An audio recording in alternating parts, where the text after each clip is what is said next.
మా latest videos కోసం మా ఈ తెలుగు న్యూస్ ఛానల్ సబ్స్క్రైబ్ చేసి గంట సింబల్ యాక్టివేట్ చేసుకోండి. రేపే మోక్షద ఏకాదశి ఉదయం 9:36 లోపు ఈ ఆకుపై ఈ ఒక్క దీపం వెలిగిస్తే చాలు, గంటలో మీ జీవితం మారిపోతుంది.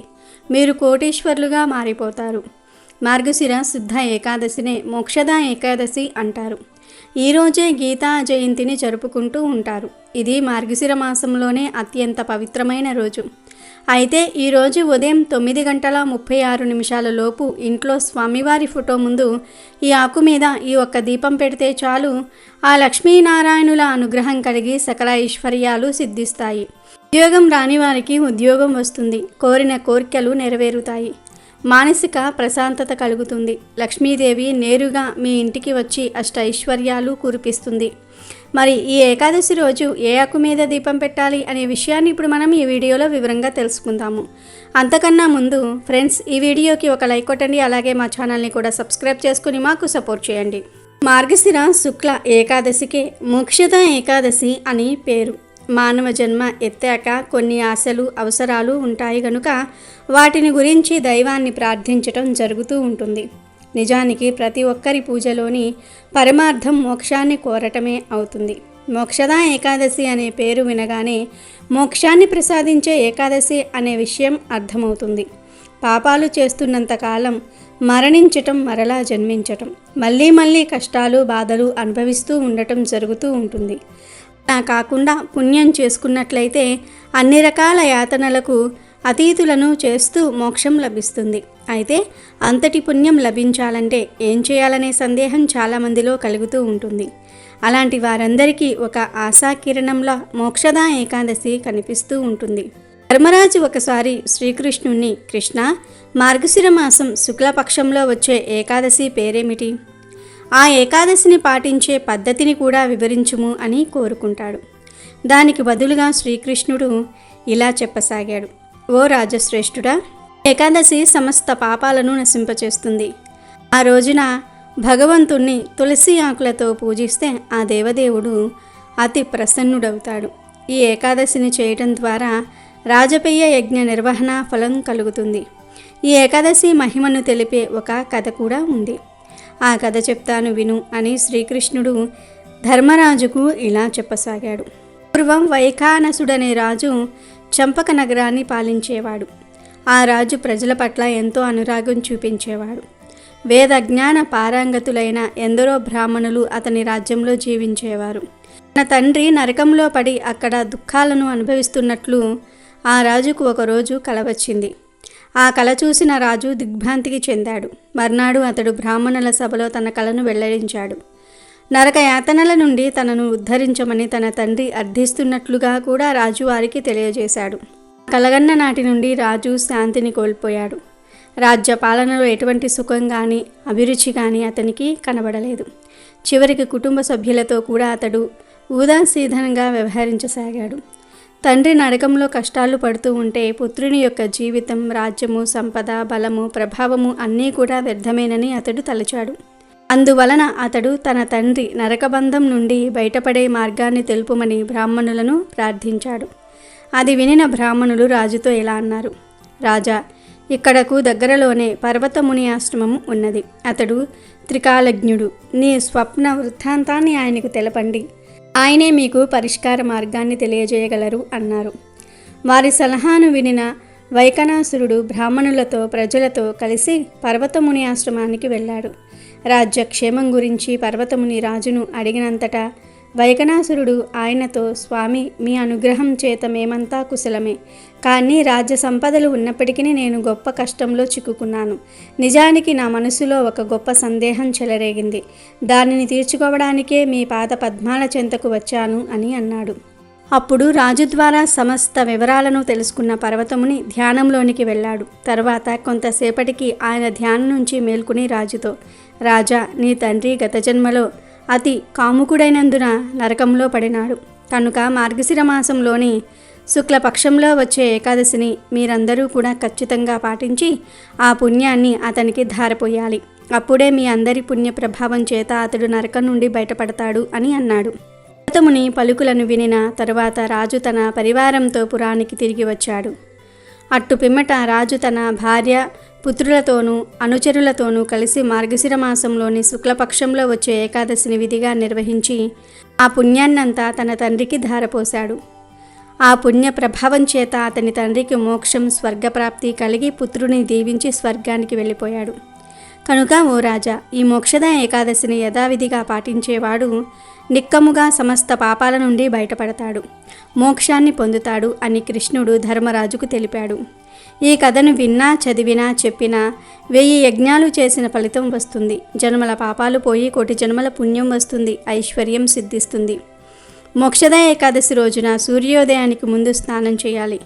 ఈరోజు ఉపవాసం ముఖ్యమైనది. మోక్షద ఏకాదశి ఉపవాసం అంటే ఏమీ తినకుండా, ఏమీ తాగకుండా రోజు గడపటం. ఏకాదశి తిథి సూర్యోదయం నుండి ద్వాదశి తిథి సూర్యోదయం వరకు 24 గంటల పాటు ఉపవాసం ఉంటుంది. ప్రతి సంవత్సరం ఈ వ్రతాన్ని పాటించే వ్యక్తి మరణం తర్వాత మోక్షం పొందుతాడనేది ఒక ప్రసిద్ధ నమ్మకం.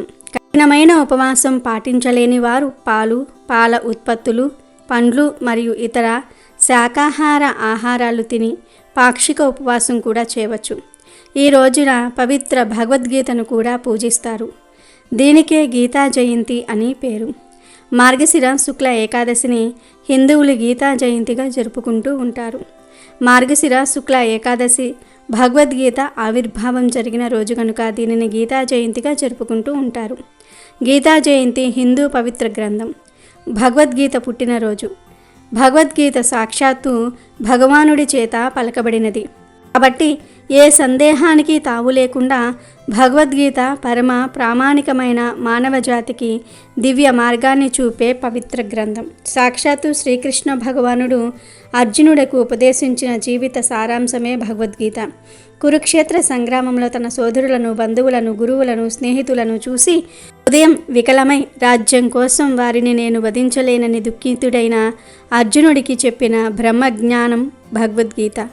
మహాభారత ఇతిహాసములలోని భీష్మ పర్వము 25వ అధ్యాయము మొదలు 42వ అధ్యాయము వరకు 18 అధ్యాయములు భగవద్గీతగా చెప్పబడినది.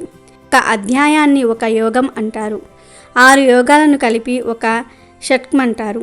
1 నుండి 6 అధ్యాయాలను కర్మ షట్కమని, 7 నుండి 12 వరకు భక్తి షట్కమని, 13 నుండి 18 వరకు జ్ఞాన షట్కమని అంటూ ఉంటారు. మహాభారతంలో భగవద్గీత ఒక భాగమైన భగవద్గీతకు ప్రత్యేక గుర్తింపు ఉంది. ఒక్క భగవద్గీత ఎన్నో పురాణ ఇతిహాసాలకు సమానం. అంటే అన్ని ఇతిహాసాలు చదవనక్కర్లేదు, ఒక్క భగవద్గీత చదివితే చాలు జీవిత పరమార్థం తెలుస్తుంది. కర్తవ్య విముక్తుడైన అర్జునుడికి జ్ఞానం బోధించి కర్తవ్యం వైపు మళ్లించటమే గీత లక్ష్యం. ఆత్మజ్ఞానం అంటే తనను తాను తెలుసుకోవటమే, తనలోని అంతరాత్మ గురించి తెలుసుకోవటమే. అభ్యాస వైరాగ్యముల ద్వారా యోగి వస్తు ప్రపంచాన్ని వదిలి సర్వోత్కష్టమైన పరబ్రహ్మను చేరగలడు. భక్తి, కర్మ, ధ్యాన మరియు జ్ఞాన మార్గాలలో భగవంతుని చేరవచ్చును. ఆత్మ నాశనము లేనిది. ఆత్మను శస్త్రములు ఛేదించజాలవు, అగ్ని దహింపజాలదు, నీరు తడుపజాలదు, ఆయువు ఆర్పివేయును సమర్థము కాదు. ఆత్మకు నాశనము లేనిదని తెలుసుకోవాలి. పుట్టిన వానికి మరణం తప్పదని, మరణించిన వానికి జన్మము తప్పదని, మరణం అంటే జీర్ణమైన శరీరాన్ని వదిలి మరో కొత్త శరీరంలో ప్రవేశించటమేనని, అనివార్యమగు ఈ విషయమును గూర్చి శోకింప తగదని కృష్ణుడు అర్జునుడికి చెప్తాడు.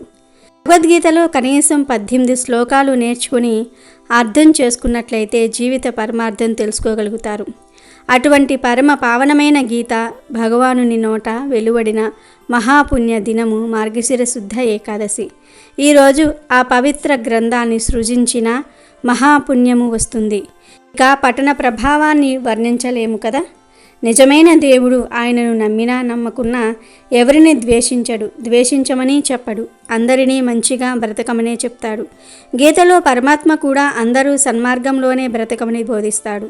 అందుకే గీత ప్రపంచంలో భగవతత్వం గురించి తెలుసుకోవాలి అనుకునే వారికి ఒక కాంతి కిరణం, ఒక ఆశాపుంజం. భగవద్గీతను చదవటం కాదు, అర్థం చేసుకుంటే మన జీవితం సార్థకమవుతుంది. అందుకే ఆదిశంకరులు భజగోవిందంలో ఇలా అంటారు: భగవద్గీతలో ఒక్క శ్లోకాన్ని అర్థం చేసుకుని జీవితంలో అనుసరించిన, కొత్తగా గంగాజలం త్రాగిన, కృష్ణ పరమాత్మను పూజించిన వారికి మరణ సమయంలో యమదూతలతో చర్చ ఉండదు, వారికి మోక్షం లభిస్తుంది అని ఆదిశంకరులు భజగోవిందంలో అన్నారు. ఇక ఈరోజు ఉదయం 9:36 లోపు ఈ ఒక్క దీపం వెలిగిస్తే మీకు పట్టిన దరిద్రము, గ్రహదోషాలు, రాహుకేతు దోషాలు, ఆర్థిక సమస్యలు, అప్పుల బాధలు అన్నీ కూడా తొలగిపోతాయి. జాతక దోషాలు పోతాయి. లక్ష్మీదేవి అనుగ్రహం కలుగుతుంది. ఏమీ లేదు, ఈరోజు ఉదయం చక్కగా స్నానం చేసుకుని 5:30 నుండి 9:36 లోపు ఈ దీపాన్ని వెలిగించాలి.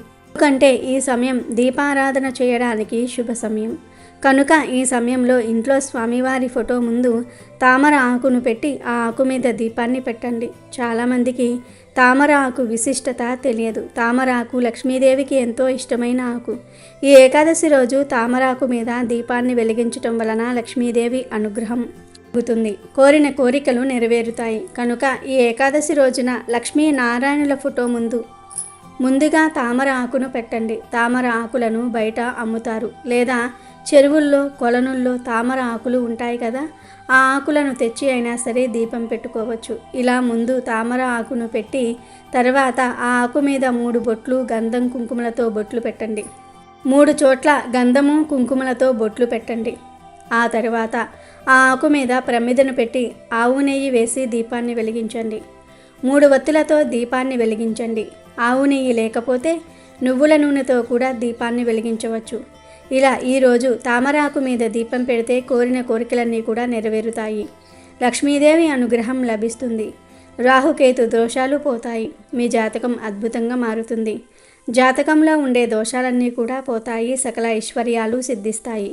కనుక ఎంతో పవిత్రమైన ఈ ఏకాదశి రోజున మీరు కూడా ఈ ఆకు మీద దీపాన్ని పెట్టి శుభ ఫలితాలను పొందండి. వీడియో నచ్చితే లైక్ చేయండి, షేర్ చేయండి, బట్ సబ్స్క్రైబ్ చేసుకోవడం మర్చిపోవద్దు.